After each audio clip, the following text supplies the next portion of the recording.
Jail में police की पिटाई के बाद प्रिंसिपल संदीप घोष ने सीबीआई को अपने फोन में रिकॉर्ड की गई असली वीडियो सौंपी, जिसमें ऐसे खुलासे हुए हैं कि सीबीआई भी दंग रह गई। इस वीडियो में डॉक्टर बिटिया की चीखें सुनकर कोई भी भावुक हो जाएगा। उस रात दरिंदों ने डॉक्टर बिटिया के साथ क्या क्या किया और कितने लोग इस घटना में शामिल थे, इसका पूरा सच अब सीबीआई के पास है। इस वीडियो के मिलने के बाद सीबीआई की जांच लगभग पूरी हो चुकी है। अब बस दोषियों को सजा मिलनी बाकी है। अगर आप भी चाहते हैं कि डॉक्टर बिटिया को इंसाफ मिले तो इस वीडियो को लाइक करें और कमेंट में वी वांट जस्टिस लिखें, ताकि हम सबकी न्याय की लड़ाई ऐसे ही जारी रहे। और आपने अगर अभी तक हमारे रुद्रा टीवी चैनल को सब्सक्राइब नहीं किया है तो चैनल को सब्सक्राइब करके बेल आइकन को भी ऑन कर लें, जिससे हमारे द्वारा दी गई हर जानकारी आपको मिलती रहे। चलिए बताते हैं क्या है पूरी खबर। बस आप इस वीडियो को ध्यान से आखिरी तक जरूर देखिएगा। दोस्तों, कोलकाता की डॉक्टर बिटिया के केस में सीबीआई को सबसे बड़ा सुराग हाथ लगा है। वीडियो मिलने के बाद संदीप घोष ने अपने सारे अपराध कबूल कर लिए और कई चौंकाने वाले खुलासे किए। इस सबूत के आधार पर संदीप घोष की गिरफ्तारी हुई और पूछताछ के दौरान उसने पूरी घटना का सच बता दिया। इतना ही नहीं, उसने अपने फोन में रिकॉर्ड की गई घटना की वीडियो भी सीबीआई को सौंपी, जो इस केस का सबसे महत्वपूर्ण सबूत बन गया है। सीबीआई ने इस वीडियो को देखने के बाद भी गहरा आघात महसूस किया है। कोलकाता की डॉक्टर बिटिया के केस में सामने आई नई जानकारियों से साफ हो गया है कि जल्द ही दोषियों को सख्त सजा मिलेगी। दोस्तों, इस मामले में अब तक संदीप घोष को मुख्य दोषी माना जा रहा था, लेकिन वह अकेला जिम्मेदार नहीं है। जिन 7 लोगों से पूछताछ की गई थी और जिनका पॉलीग्राफ टेस्ट हुआ था, उनमें से एक व्यक्ति ने खुद को इस मामले के सबसे महत्वपूर्ण किरदार के रूप में उजागर किया है। संदीप घोष के बयानों ने पूरे केस को नया मोड़ दे दिया है, जिससे सीबीआई की अब तक की जानकारी गलत साबित हो गई है और कई बड़े सवाल फिर से उठ खड़े हुए हैं। सीबीआई के पास जो वीडियो है वह इतना भयावह है कि इसे देख कोई भी विचलित हो सकता है। वीडियो में जिस क्रूरता से अपराध को अंजाम दिया गया है और जो दर्दनाक चीखें सुनाई देती हैं, उसे शायद ही कोई पूरा देख सके। सीबीआई के अधिकारी भी इसे देखकर हैरान रह गए थे। यहां तक कि सीबीआई के चीफ एडिटर की आंखें भी यह वीडियो देखकर नम हो गईं और उन्होंने कहा कि जिस तरह का अपराध हुआ है, अपराधियों का अंत भी उसी तरह का होगा। जब यह वीडियो सार्वजनिक होगा तो लोग चौंक जाएंगे कि एक इंसान दरिंदगी की कितनी हद तक जा सकता है।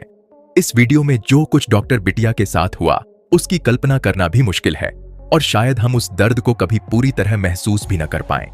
लेकिन इस वीडियो से आप उस रात डॉक्टर बिटिया की पीड़ा को थोड़ा बहुत समझ सकेंगे, जिसने अंततः उसकी जान ले ली और मानवता पर एक गंभीर सवाल खड़ा कर दिया कि क्या हम वाकई इंसान हैं? अगर इस वीडियो को देखने के बाद भी आपका दिल नहीं पसीजता और आप इस मामले से खुद को अलग मानते हैं, तो यह मानवता से दूरी का प्रतीक है। और अगर आप इस अन्याय के खिलाफ आवाज नहीं उठा पा रहे हैं, तो इससे अधिक शर्मनाक कुछ नहीं हो सकता। सीबीआई ने संदीप घोष को कई महत्वपूर्ण सबूतों के आधार पर गिरफ्तार किया था। एक चश्मदीद गवाह जिसने इस घटना को अपनी आंखों से देखा, ने संदीप घोष के खिलाफ महत्वपूर्ण सुराग दिए थे।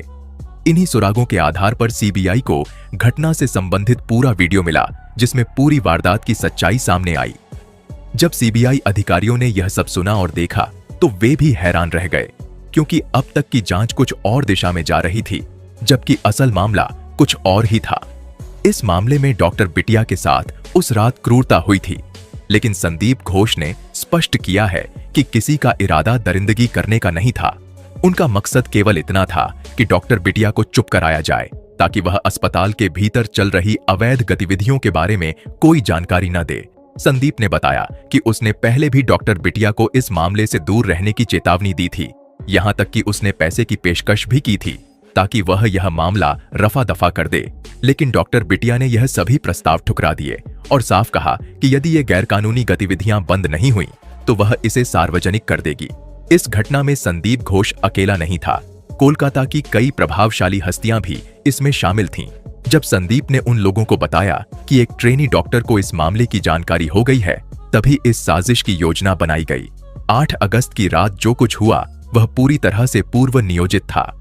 इस जघन्य अपराध का मुख्य उद्देश्य यह सुनिश्चित करना था कि डॉक्टर बिटिया जो भी जानती है वह किसी को न बता सके, इसीलिए उसे उस रात खामोश करने का घिनौना कृत्य किया गया। जब सीबीआई ने संदीप से आगे की घटना के बारे में पूछा, तो उसने स्वीकार किया कि वह खुद भी इस दरिंदगी में शामिल था और घटनास्थल पर मौजूद था। उसके इस बयान के बाद सीबीआई भी उलझन में पड़ गई, क्योंकि उसकी बातें विरोधाभासी लग रही थीं। संदीप ने बताया कि उस रात सेमिनार हॉल में वह अकेला नहीं था, बल्कि वहां पहले से ही 5 लोग मौजूद थे। उन 5 लोगों में 4 आरोपी थे जो कोलकाता की कई महत्वपूर्ण हस्तियों में शामिल थे, और 5वां व्यक्ति संदीप स्वयं था। वे सभी रात 8 बजे से ही सेमिनार हॉल में डॉक्टर बिटिया का इंतजार कर रहे थे, क्योंकि उन्हें पता था कि वह अपनी 26 घंटे की ड्यूटी के बाद सेमिनार हॉल में सोने आती थी। इस साजिश को अंजाम देने के लिए पहले से ही सेमिनार हॉल की कुंडी तोड़ दी गई थी, ताकि न तो अंदर से कोई दरवाजा बंद कर सके और न बाहर से। इस योजना के तहत सीसीटीवी कैमरा भी कुछ दिन पहले हटा दिया गया था। जब संदीप से संजय रॉय के बारे में पूछा गया तो उसने बताया कि संजय इस घटना का हिस्सा नहीं था, लेकिन बाद में उसे फोन कर बुलाया गया था। संजय रॉय 4:30 बजे अपनी बाइक से आरजी कर अस्पताल पहुंचा, जिसका सीसीटीवी फुटेज पहले ही सामने आ चुका था। उस फुटेज में देखा जा सकता है कि वह बेहद घबराहट और तेजी से अस्पताल में दाखिल हुआ और सीधे सेमिनार हॉल की ओर गया। बाद में यह खुलासा हुआ कि संदीप घोष ने ही संजय रॉय को फोन करके बुलवाया था, ताकि डॉक्टर बिटिया को ठिकाने लगाने का काम पूरा हो सके। इस दौरान कई महत्वपूर्ण सबूतों को भी नष्ट करना था, जिसके लिए उसने संजय रॉय को बुलाया। लेकिन संजय रॉय ने इस मौके का फायदा उठाकर अपनी हवस को शांत करने की कोशिश की, जिसका प्रमाण पोस्टमार्टम रिपोर्ट में भी मिला। रिपोर्ट में यह सामने आया कि संजय रॉय ने डॉक्टर बिटिया की टांगों को 90 डिग्री तक फैलाने की कोशिश की थी। इससे पहले जब डॉक्टर बिटिया को चुप कराने के लिए दरिंदगी की गई, तब 2 लोग उस पर चढ़ गए थे, जिससे उसकी कॉलर बोन की हड्डी टूट गई थी। बार बार घूंसे मारकर उसके चेहरे को बिगाड़ दिया गया था और उसकी आंखों में चश्मे के टूटे हुए टुकड़े घुस गए थे, जो पोस्टमार्टम के दौरान भी पाए गए। जब वह भागने की कोशिश कर रही थी तो उसे पकड़कर दीवार से रगड़ते हुए घसीटा गया। यह सब मिलकर इन आरोपियों ने किया। जब संदीप घोष ने अपने एक-एक गुनाह कबूल किए तो सीबीआई भी चौंक गई। पहले कहा जा रहा था कि इस केस में अकेला संजय रॉय ही मुख्य दोषी है, लेकिन अब खुलासा हुआ है कि इस घटना में कई लोग शामिल थे। अब तक 5 लोग गिरफ्तार हो चुके हैं। अब आइए एक-एक करके इन किरदारों के बारे में जानते हैं। सबसे पहले बात करते हैं किरदार नंबर 5, विप्लव सिंह की। विप्लव सिंह का नाम आरजी कर मेडिकल कॉलेज में हुए भ्रष्टाचार से जुड़ा है, और डॉक्टर बिटिया इस बात को जानती थी, जो उसके लिए खतरनाक साबित हो सकती थी। विप्लव सिंह इस भ्रष्टाचार का सह आरोपी है और मां तारा ट्रेडर्स का मालिक है। एफआईआर भी इसी नाम से दर्ज की गई है। विप्लव सिंह ने अपने पिता के अस्पताल से जुड़े संबंधों का फायदा उठाकर पहले पोस्टर और बैनर बनाने का काम शुरू किया और धीरे धीरे दवाइयों की सप्लाई के ठेके में शामिल हो गया, जिससे वह भ्रष्टाचार के जाल में और भी गहराई तक फंसता चला गया। अब चलते हैं किरदार नंबर 4, सुमन हाजरा की ओर। सुमन हाजरा संदीप घोष का करीबी है और अस्पताल में मटेरियल की सप्लाई का काम करता है। सुमन और संदीप न केवल व्यापार में साझेदार हैं, बल्कि उनकी यह दोस्ती और अस्पताल के भीतर हो रहा भ्रष्टाचार इस पूरे मामले को और भी पेचीदा बना देता है। यह स्पष्ट है कि डॉक्टर बिटिया जिन सच्चाइयों से वाकिफ थीं, उन्हीं ने उनकी जान को खतरे में डाल दिया था। सुमन हाजरा जो सरकारी दवाओं और मेडिकल उपकरणों को खरीदकर उन्हें फिर से बाजार में बेचने का काम करता था, इसी कारण से डॉक्टर बिटिया के निशाने पर था। सुमन हाजरा की अपनी एक मेडिकल शॉप भी है और वह तथा विप्लव सिन्हा कोलकाता के एक ही मोहल्ले में रहते हैं। ऐसा शक है कि डॉक्टर बिटिया सुमन के इन काले कारनामों को जान चुकी थीं और जल्द ही कोई बड़ा खुलासा करने वाली थीं, जिससे सुमन को बेहद डर था। अब बात करते हैं किरदार नंबर 3, अफसर अली की। संदीप घोष के दोस्तों में से एक अफसर अली खान भी इस मामले में संदिग्ध है। अस्पताल के पूर्व उपाधीक्षक अख्तर अली ने बताया कि संदीप घोष अपनी सुरक्षा के लिए निजी सुरक्षा गार्ड रखता था, जिनमें संजय रॉय के अलावा कुछ और अफसर भी बाउंसर के रूप में काम करते थे। इसी कारण संदीप घोष और संजय रॉय के बीच की नजदीकियों में भी कई राज छिपे हो सकते हैं और इसीलिए उन्हें भी गिरफ्तार किया गया है। किरदार नंबर 2, संदीप घोष। संदीप वह व्यक्ति है जिसने अस्पताल के लावारिस शवों को भी नहीं बख्शा, उन्हें भी बाहर बेच दिया करता था। अब हालांकि संदीप घोष गिरफ्तार हो चुका है, लेकिन उसके काले कारनामों का पूरा सच अभी तक बाहर नहीं आया है। डॉक्टर बिटिया के पास संदीप घोष के घोटालों का पूरा रिकॉर्ड था और इसीलिए सवाल उठता है कि क्या यही कारण था कि उसने कोई साजिश रची। पूर्व उपाधीक्षक अख्तर अली के अनुसार संदीप घोष अस्पताल के सारे ठेके अपने परिवार और रिश्तेदारों को दिलाता था ताकि उनसे मनमानी करवा सके। वह अस्पताल में छात्रों को फेल कराने से लेकर टेंडर में घोटाला करने तक हर जगह भ्रष्टाचार में लिप्त था। संदीप घोष अस्पताल में पोस्टिंग ट्रांसफर और यहां तक कि हॉस्टल के आवंटन में भी रिश्वत लेता था। उसके काले कारनामों से नाराज लोगों का गुस्सा इस कदर था कि जब उसे अलीपुर कोर्ट में पेश किया गया तो प्रदर्शनकारियों ने उसे थप्पड़ मारने की कोशिश की और चोर चोर के नारे लगाए। अब बात करते हैं किरदार नंबर 1 संजय रॉय की। कोलकाता के डॉक्टर रेप और मर्डर केस में संजय रॉय मुख्य आरोपी है। अब तक की जांच में यह सामने आया है कि इस भयानक घटना को संजय रॉय ने ही अंजाम दिया। सीबीआई के पास उसके खिलाफ ठोस सबूत हैं जिनसे उसके गुनाहों की पुष्टि होती है। संजय रॉय के खिलाफ इतने मजबूत सबूत हैं कि उसके बचने की कोई गुंजाइश नजर नहीं आती।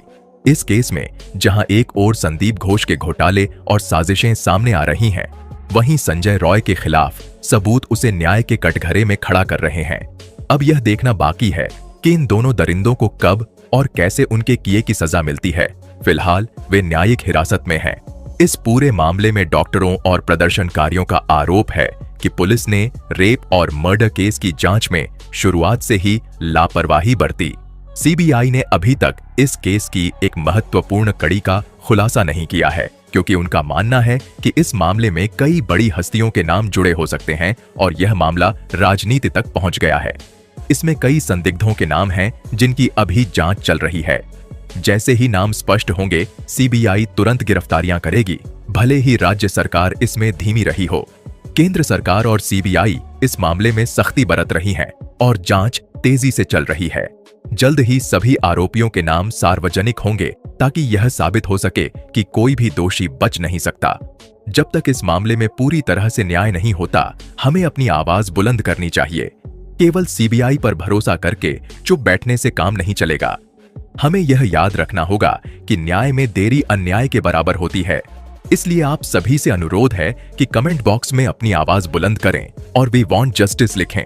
वीडियो को लाइक कीजिए, ज्यादा से ज्यादा लोगों तक शेयर कीजिए। इस वीडियो को अपने दोस्तों के साथ, अपने घर वालों के साथ, व्हाट्सएप पर, फेसबुक पर शेयर कीजिए और चैनल को सब्सक्राइब करके बेल आइकन को प्रेस कर लीजिए।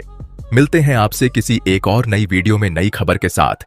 तब तक के लिए वीडियो के अंत तक बने रहने के लिए आप सबका दिल से धन्यवाद।